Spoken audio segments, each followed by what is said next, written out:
East, and that has been the tradition there, doesn't mean somehow your frustration is over the frustration of other Congolese, right? So when people say they're reserving the right to bear arms, I'm not saying they should or should not do it.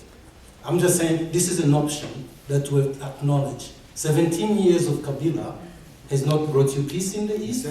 It's not being brought peace, welfare or enjoyment of citizenship in Equateur either. In fact, Kasai, people in Kasai will disagree with you probably. So again, to be clear, I'm not advocating for war.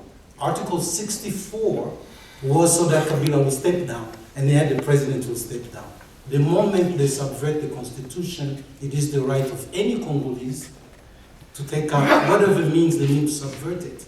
So if we're having the opposition asking for fair election, then that should happen. That's option one. But if that doesn't happen, I presume you're old enough to remember Mobutu. He dragged on with the Conference Nationale. That's why we are where we are. So nobody in Kinshasa was advocating for armed conflict. But in the end, that's what we got. So it's just the reality of our country, and we have to decide for it. And I think that's where we are today, as the world and as communities. I will stop there. Thanks. I'll just quickly touch upon the last question. I won't touch Article 64. I think that will cover that. I think, it's a good point. I mean, people need to remember that these elections aren't just presidential elections. They're not just National Assembly elections. They're provincial elections. You have 26 new provinces, or 26 provinces. Many of them are new, so you have a new level of government that's being elected essentially for the first time. And that brings possibly, elections are supposed to let a little bit of steam out. It's supposed to equalize things. We'll have to see what happens in Congo, whether these elections, it's hard. I mean, there are a lot of issues going on with these elections. We're focused so much on the presidential elections, which are very important.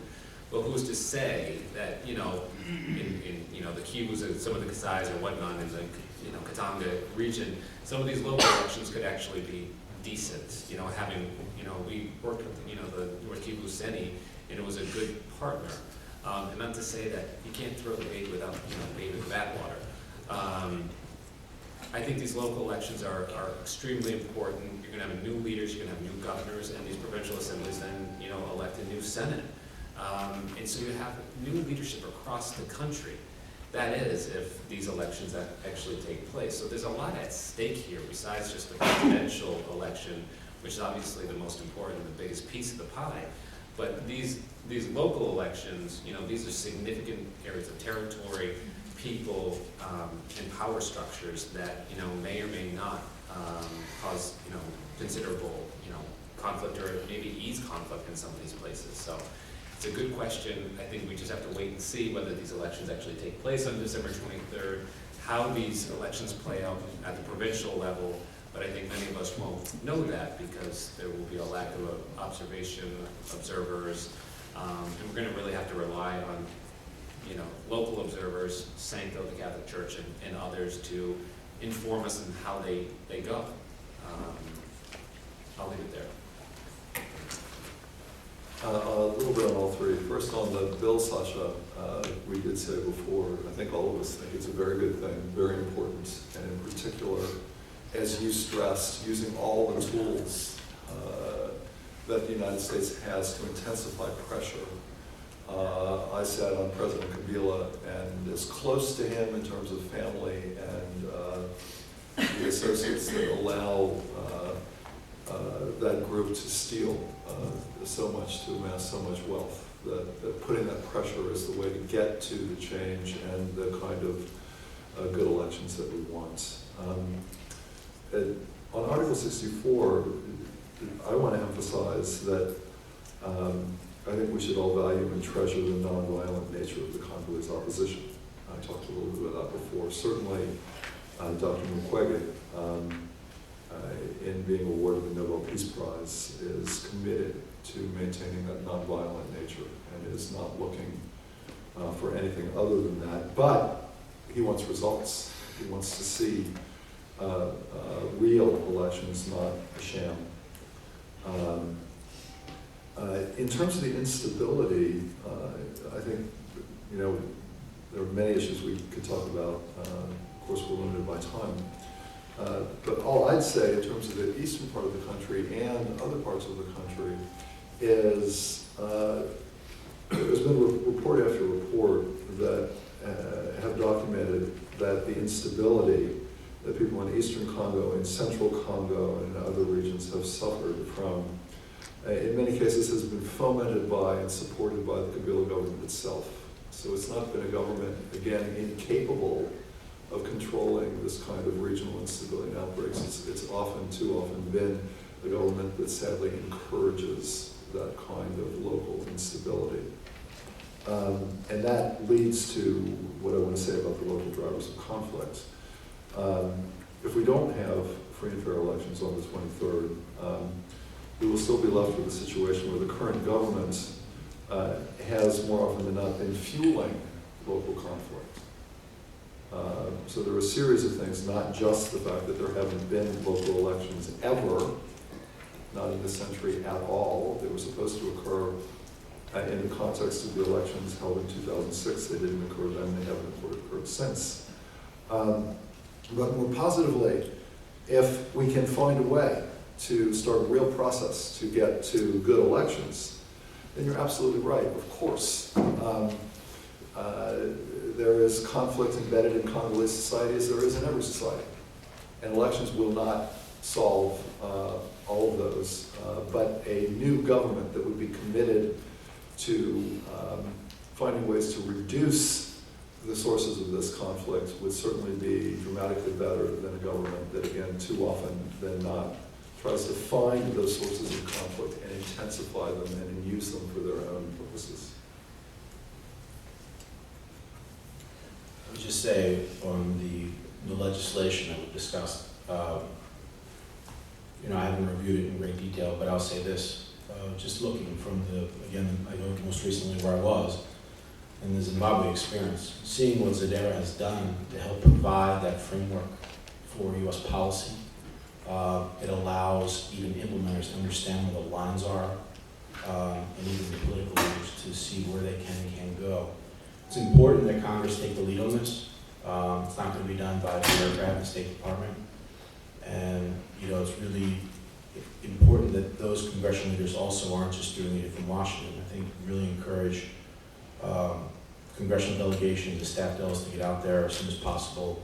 I know some have occurred, but just really that drumbeat of congressional contact would be important to inform not only something, some legislation that might be passed, but certainly the implementation of it. On the issue of the elections, you know, the problem with Alexis when we go in last is they've stolen all my thunder, but I'll say this, that there are thousands and thousands of candidates running in this election. We often forget too easily about all of these young people, women, even some young men too, a lot of old men too. But they're running, they're putting their hearts into campaigns, they're working together, they have formed, they're one of hundreds of political parties who put their foot forward. I think it'll be interesting to see how some of these provincial races play out. I think everyone would love to see local elected leaders to come through. You need, in order to have effective service delivery that's responsive to people, you need to have effective representatives. You can't have them unless you can have the opportunity to choose them. We've seen how that's transformed a place like Kenya through devolution. It can have an impact greatly in terms of how reform is done on the ground in Congo. So these elections can provide some change and some stability. Also, the amount of reforms that have to occur for the security situation, the humanitarian situation, and other things to stabilize will require elected leaders who feel that they need to work hard because they're going to have to face another election. Right now, the leaders who serve in several of these capacities haven't had elections in a long time, and their ability to be held accountable has not really been seen, right? So that's what elections are supposed to do, is to help move the chain in that direction. So we hope that the action of this, certainly elections aren't going to solve the problems, but they can certainly set trends forward that help the democratic process work the way it's supposed to. And it's an ugly process, as we've seen here in the US, and we've seen in a number of other places where we all work around the world. It's not easy. It's not supposed to be easy. But certainly it's a process that works better than a lot of other ones that we've seen. Great. I want to really just thank everyone on the panel. This was a fantastic discussion. Just to pull out a few threads as we conclude, I think what I've heard today is a lot of agreement over the stakes of this process and over the resonance of these elections beyond DRC. And certainly for DRC, a large and important country, but even beyond within the AU, and as we see sort of a struggle within Africa over electoral and democratic norms. Everybody also seems to be in agreement over the challenges and potential pitfalls for US policy, including in maintaining, I think what Venza referred to as consistency and sort of a consistent level of engagement. It's clear that there is, that the outcome of this process is somewhat unpredictable, that there are a lot of potential scenarios. There could also be scenarios that we haven't even touched on today that we could see emerge given the current doubts over the credibility and schedule for the elections themselves. And also some sort of a good and rich discussion about the potential role of Congress, both through legislation and other types of engagement. So really thank you all. And I think we don't have to immediately vacate the room, so if anybody feels like their burning question wasn't addressed, I can't vouch for these guys being able to stick around, but feel free to come up to the podium. So thanks very much. Thank you.